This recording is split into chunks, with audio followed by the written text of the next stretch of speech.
अगर आपको political chaos पसंद नहीं है, अगर आप उन लोगों में से हैं जो शांति और स्थिरता को महत्व देते हैं, लेकिन फिर भी आप वर्ल्ड न्यूज फॉलो करते हैं, तो आप जानते हैं कि कभी-कभी दुनिया की सबसे बड़ी खबरें अचानक आती हैं।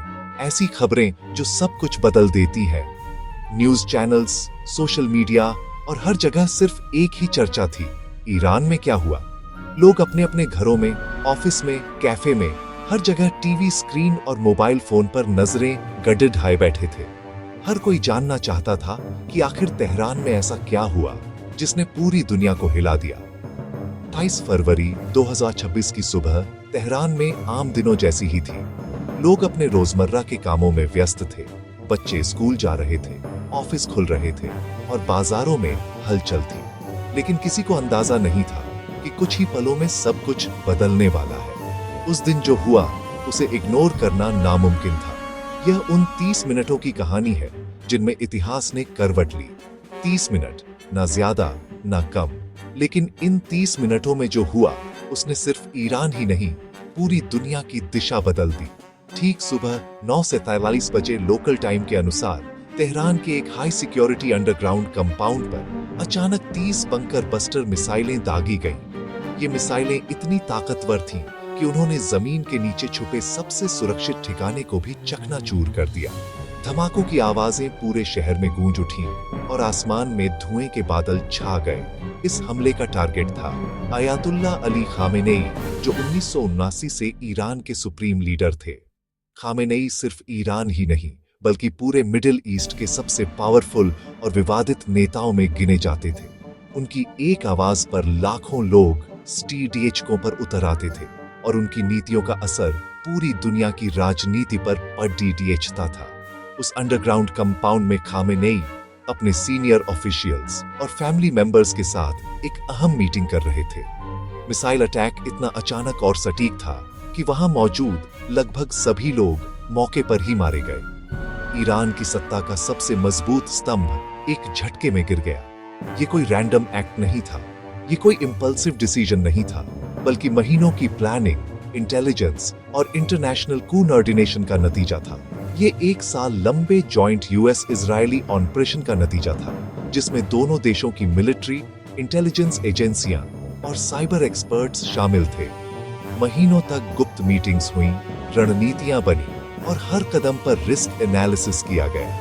इस ऑपरेशन की सबसे बड़ी कामयाबी थी एक CIA मोल जो खामेनेई के सबसे करीबी सर्कल में छिपा हुआ था। इस एजेंट ने महीनों तक हर मीटिंग, हर मूवमेंट और हर सीक्रेट प्लान की जानकारी वॉशिंगटन और तेल अवीव तक पहुंचाई। उसकी वजह से ही ऑपरेशन की टाइमिंग और टारगेटिंग इतनी सटीक हो पाई। मोसाद ने तेहरान के ट्रैफिक कैमरों को हैक कर लिया था, जिससे हर मूवमेंट पर नजर रखी जा रही थी। स्टीडीएचको पर कौन जा रहा है, कौन आ रहा है, किस गाड़ी में कौन बैठा है, हर चीज लाइव मॉनिटर हो रही थी।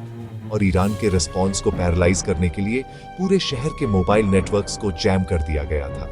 अचानक लोगों के फोन बंद हो गए, इंटरनेट गायब हो गया और सरकारी कम्युनिकेशन ठप पर DDH गया। लेकिन हमले यहीं नहीं रुके। उसी समय तेहरान और ईरान के दूसरे शहरों में कई मिलिट्री और गवर्नमेंट साइट्स पर एक साथ अटैक हुए। मिसाइलें, ड्रोन और स्पेशल फोर्सेस ने टारगेटेड स्ट्राइक्स की, जिससे ईरान की डिफेंस और गवर्नेंस स्ट्रक्चर पूरी तरह हिल गया। ईरान के एयर डिफेंस सिस्टम्स पहले ही साइबर अटैक और मिसाइल स्ट्राइक्स से हटा दिए गए थे। इससे इजराइल को कंप्लीट एयर सुपीरियरिटी मिल गई और उसके फाइटर जेट्स बिना किसी रुकावट के ईरान के आसमान में घूम रहे थे। इस पूरे ऑपरेशन का सबसे बड़ा स्ट्रेटेजिक गोल था ईरान की न्यूक्लियर एम्बिशंस को क्रिपल करना। ईरान के न्यूक्लियर प्लांट्स, रिसर्च सेंटर्स और यूरेनियम एनरिचमेंट फैसिलिटीज को टारगेट किया गया ताकि देश की न्यूक्लियर कैपेबिलिटी सालों पीछे चली जाए। दूसरा गोल था ईरान की लीडरशिप को खत्म करना। खामेनेई की मौत के साथ ही देश की पॉलिटिकल और मिलिट्री कमांड स्ट्रक्चर में अफरा तफरी मच गई। कई सीनियर लीडर्स या तो मारे गए या छुप गए और सत्ता का पूरा संतुलन बिगड़ गया। तीसरा और सबसे महत्वपूर्ण गोल था चाइना और रशिया जैसे राइवल्स को यूएस इजरायली डोमिनेंस का सिग्नल देना। इस ऑपरेशन ने पूरी दुनिया को दिखा दिया कि अमेरिका और इजरायल मिलकर किसी भी खतरे को खत्म करने की ताकत रखते हैं, चाहे वो कितना भी सिक्योर क्यों ना हो। लेकिन उसके बाद क्या हुआ, यह पूरी तरह अनसर्टेन था। तेहरान की सड़कों पर डर और अफवाहों का माहौल था। लोग समझ नहीं पा रहे थे कि आगे क्या होगा, कौन सत्ता संभालेगा और देश किस दिशा में जाएगा। ईरान ने भी चुप नहीं बैठा। कुछ ही घंटों में उसने मिसाइल और ड्रोन स्ट्राइक्स से जवाबी कार्रवाई शुरू कर दी। कई शहरों में धमाके हुए, सिविलियंस को नुकसान पहुंचा और देश में ह्यूमैनिटेरियन क्राइसिस की स्थिति बन गई। सत्ता के इस अचानक खाली हो जाने से देश में डेंजरस पावर वैक्यूम पैदा हो गया। अलग अलग ग्रुप्स ने कंट्रोल के लिए लड़ाई शुरू कर दी और देश में लॉ एंड ऑर्डर की स्थिति बिगड़ती गई।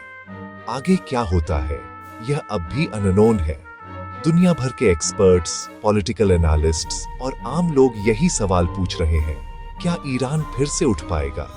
क्या मिडिल ईस्ट में शांति आएगी या और बढ़ती जंग छिड़ेगी? लेकिन एक बात क्लियर है, उन 30 मिनटों में दुनिया बदल गई। इतिहास के पन्नों में यह 30 मिनट हमेशा के लिए दर्ज हो गए हैं। यह सिर्फ एक देश की कहानी नहीं, बल्कि पूरी मानवता के लिए एक चेतावनी है कि पावर, टेक्नोलॉजी और राजनीति जब मिलती है तो कुछ भी हो सकता है। अब दुनिया एक नए युग में प्रवेश कर चुकी है, जहां हर देश, हर लीडर और हर नागरिक को सतर्क रहना होगा।